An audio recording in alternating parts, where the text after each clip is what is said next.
pen kits for my friend Will, who's making, who asked me to make some pens for his brother and sisters. Have arrived. Making that out of some cedar from their mother's yard. I guess their mom passed away recently, and so all the tree isn't especially a special tree. It's a good way to remember mom, and I'm really sympathetic to that. So I hope this helps.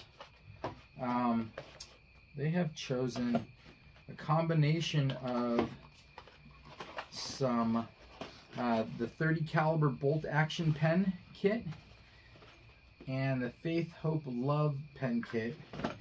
And because I'm going to have some extras of the 30 caliber bolt action pen kits, I went ahead and bought some of the matching pencil kits. I love it when pen and pencil kits match. So let's see. You can see what those look like. I've already made several of these. I really like this pen kit. These are both from PSI, and these make a beautiful, solid pen kit. I've given several of these away as presents. People really like those, and I've never made these before. So these are going to be really nice.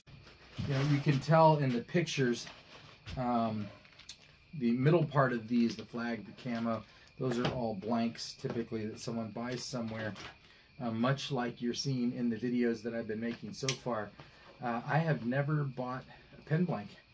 I either always make the pen blanks out of some piece of scrap wood, or they're a process of working down the other wood.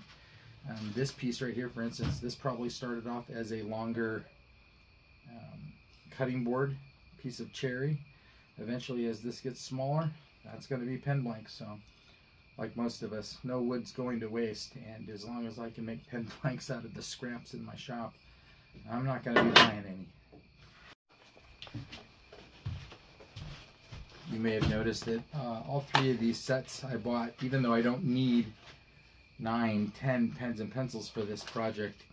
I pretty much always buy the starter kits from PSI because I like the money savings that comes when they come with the bushings. And even though I happen to already have some bushings for the Faith, Hope, Love, it does not hurt to have a few extras. Most of the pen kits don't. A few of them even come with the drill bits, and so that's even more savings. So, and then I end up with a few extra pen kits. That means a few parts if something breaks, and another 1 or 2 to have around, and somebody else's gift. Nice to have a few on hand.